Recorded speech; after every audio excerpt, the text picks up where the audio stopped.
texto em Êxodo, capítulo 12, no versículo 3, na Bíblia em ordem cronológica, está na página 112. Entra aqui logo depois do Êxodo 11, 10, aí vai para Êxodo 12, 3, onde está escrito assim: digam a toda a comunidade de Israel, que no 10º dia, quando chegar o 10º dia deste mês, todo homem deverá separar um cordeiro ou um cabrito para a sua família, para cada casa. Se uma família for pequena demais para um animal inteiro, então deve dividi-lo com o seu vizinho, mas o vizinho mais próximo, conforme o número das pessoas ali e conforme o que cada um puder comer. Então o animal escolhido será macho, de 1 ano, sem defeitos, e pode ser cordeiro ou cabrito. Guardem-no até o 14º dia do mês, quando toda a comunidade de Israel irá sacrificá-lo ao pôr do sol. Passem então um pouco do sangue nas laterais e nas vigas superiores das portas das casas, nas quais vocês comerão o animal, comemorando a Páscoa. Naquela mesma noite comerão a carne assada no fogo, com ervas amargas e pão sem fermento. Não comam carne crua, nem cozida em água. Bom, esse aqui é o texto. Ele vai dizer aqui no versículo 10: não deixe sobrar nada até pela manhã, se sobrar alguma coisa queime. E o versículo 11 diz que quando estiverem comendo, estejam prontos, já com o cajado na mão, para quem vai viajar, e sandália nos pés. É isso aí. Naquela noite, diz o Senhor, passarei pelo Egito, matarei todos os primogênitos, tanto dos homens quanto dos animais, executareis juízo sobre todos os deuses do Egito. Bom, eu quero que você entenda a primeira coisa aqui. O texto cronológico, obrigatoriamente, teria que colocar esse texto aqui, nesse momento. Mas, parte do texto nos traz o seguinte entendimento: Moisés saiu lá da presença de Faraó, falando da visitação o anjo do Senhor, o anjo vingador, que viria para eliminar todos os primogênitos do Egito, tanto dos animais quanto dos seres humanos. Moisés saiu da presença de Faraó, e o texto diz aqui que Moisés foi ter com a família, ele foi estar com a família, vamos dizer, a comunidade de Israel. Porém, queridos, esse acontecimento aqui com a comunidade de Israel, nós sabemos que foi bem antes do dia em que Moisés foi se apresentar lá para o Faraó. Por que eu sei disso? Porque aqui está falando, olha, quando chegar o 10º dia desse mês, qual mês? Abib-Nisan, o mês que anteriormente foi dito que seria o primeiro mês do ano, tá certo? E nós sabemos que quando chegar o 10º dia, separa um cordeiro, esse cordeiro vai passar mais 4 dias, para depois ser imolado à tarde. Preste atenção que o que Moisés falou com o Faraó foi: hoje à noite, ou seja, essa madrugada, por volta da meia-noite, no final da segunda para a terceira vigília da noite, passarei sobre o Egito, executarei juízo sobre os deuses do Egito. Foi isso o que Moisés falou, no caso com o Faraó. Tá certo, queridos? Então entendam bem isso aí. O texto cronológico está próximo, mas foram acontecimentos distintos. Moisés primeiro esteve conversando com o povo de Israel, e isso nos deixa entender que Moisés já sabia que não era daquela vez ainda, porque ainda ia ter uma praga para que realmente o Faraó deixasse o povo ir. Tá bom? Ok? Bom, comentários que eu anotei aqui são o seguinte: sobre as instruções para a Páscoa, né? Como eu falei, no 10º dia seria o dia da instituição da Páscoa, o 10º dia do mês de Abib, depois chamado de Nisan, certo? Páscoa, uma observância da cultura judaica, no caso israelita, seria uma observância para a família. Cada família teria que comemorar a Páscoa dentro de sua casa. Não era um sacrifício coletivo, público, nacional, para todo mundo ver. Não, era uma festa familiar. Um cordeiro para cada família. E aí começa o texto dizendo que todo homem de família, todo pai de família, não mulher, não filho, não, o homem da família teria que separar esse cordeiro e o cabrito, no caso não tendo cordeiro, embora a gente sabe que a preferência era para cordeiro, não para cabrito, só em caso de não ter cordeiro eles usavam o cabrito. E então a palavra aqui é ser, S-H, ou ser, H é mudo, né? Ser, que quer dizer filhote, tanto de ovelha quanto de cabra, ambos são usados, né, no sacrifício. No versículo 4 de Êxodo 12, quando diz: se a família for pequena, né, demais, pequena demais para um animal, então junta com outra família mais próxima, com outra família pequena, para também não ficar gente demais, e aí fica difícil, né? O número de pessoas aqui que compõem uma casa, uma família, segundo escreveram aí os historiadores, Flávio José, ou não sei bem quem, mas diz que no mínimo, o número mínimo para cada casa seria 10 pessoas no mínimo, tá certo? Uma casa pequena. Então o cordeiro inteiro teria que ser consumido em uma única refeição, sem sobras, sem nada para o negócio deixar para o dia seguinte, não.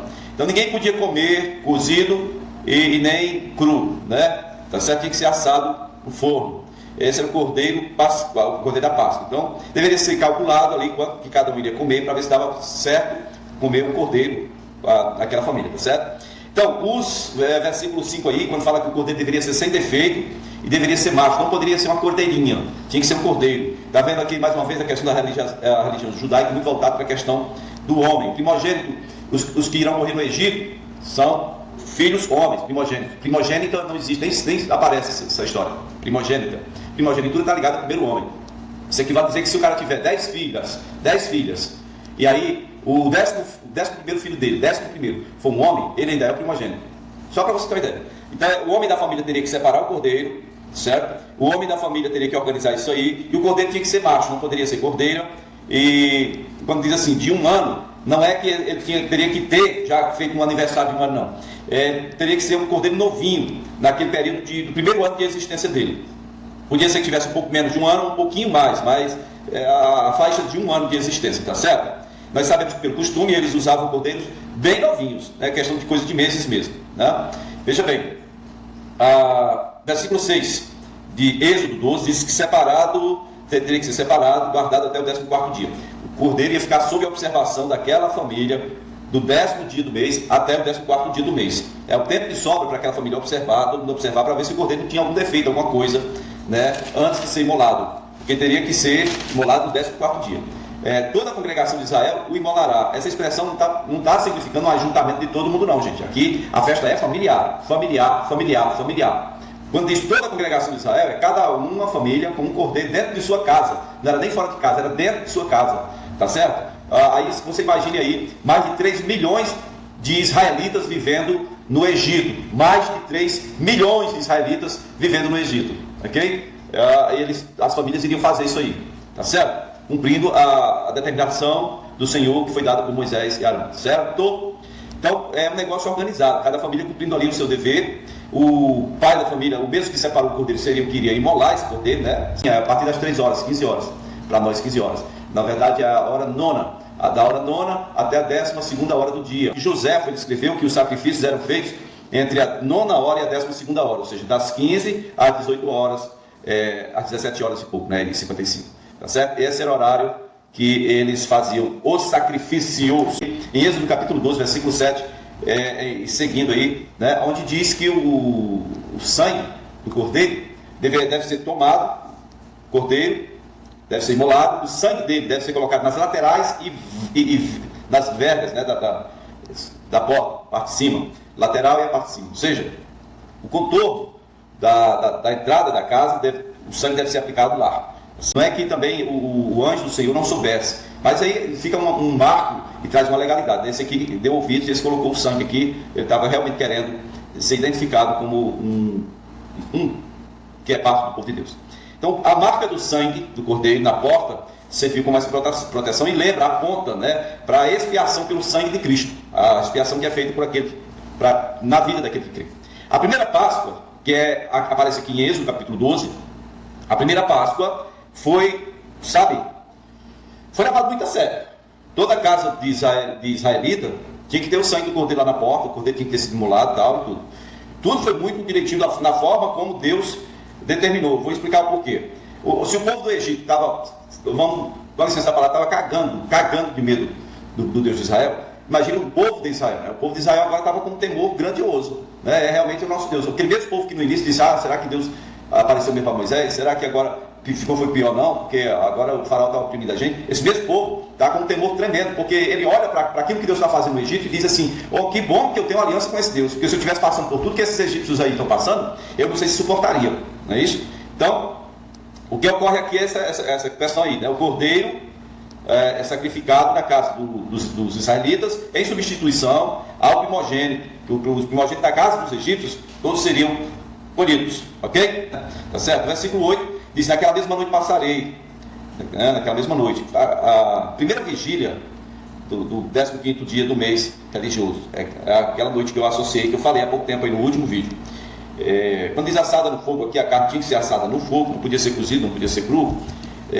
Não tem, nem passa na cabeça de ninguém a ideia de usar forno, esses fornos modernos, não, era churrasco mesmo. Agora um espeto feito de romanzeira, né, tiro da romã, no espeto, atravessava o cordeiro, né, a carcaça do cordeiro, tá certo?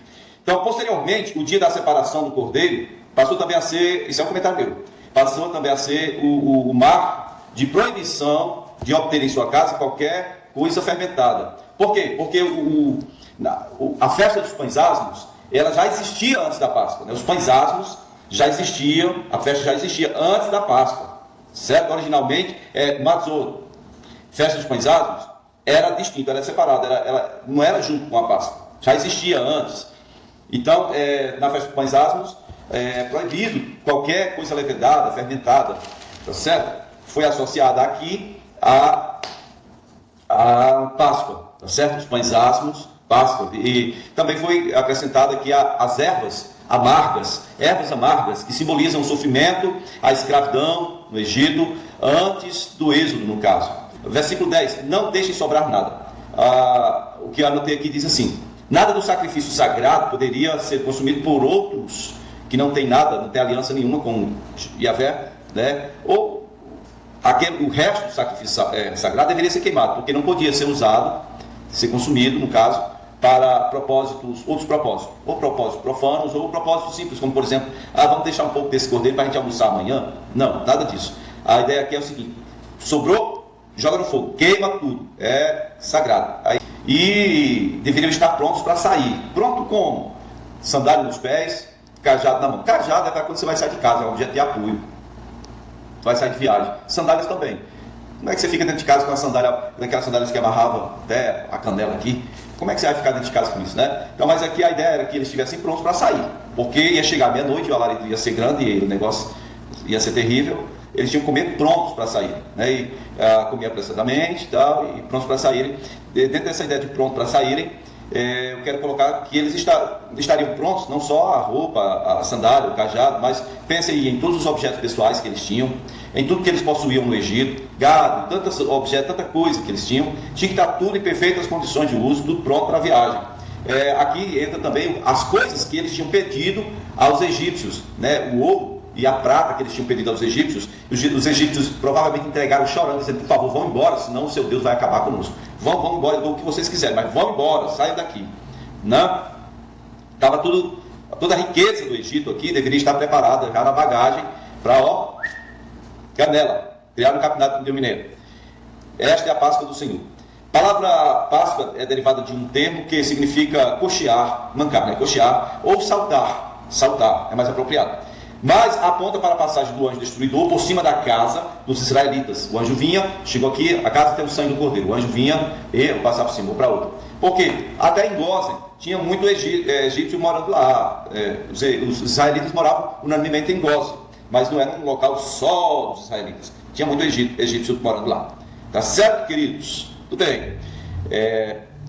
Veja bem, então, Pessah, o Páscoa, o Pessah, passagem por cima. A ideia é não só saltar, mas passar por cima da casa dos israelitas, tá certo? E essa palavra Páscoa, Pessah, aparece a primeira vez aqui nesse texto de Êxodo 12, capítulo, versículo 11, 12 e 11, ok? Naquela mesma noite passarei, né, ali no Egito. Queridos, nada do que Deus fez nas 9 pragas anteriores pode ser comparado ao que estava para acontecer nessa 10ª praga. Essa instrução de Moisés e do seu povo foi dada antes, como eu falei, certo? Mas assim, eu passarei naquela mesma noite e executarei juízo sobre os deuses do Egito. Ora, sobre os deuses do Egito, sobre o faraó, sobre todo o povo do Egito. Juízo mesmo. Essa é a 10ª praga, é o golpe de misericórdia. É o golpe final sobre o Egito. Todo o panteão do Egito foi humilhado, foi reduzido a coisa que não tem empréstimo nenhum, não vale nada.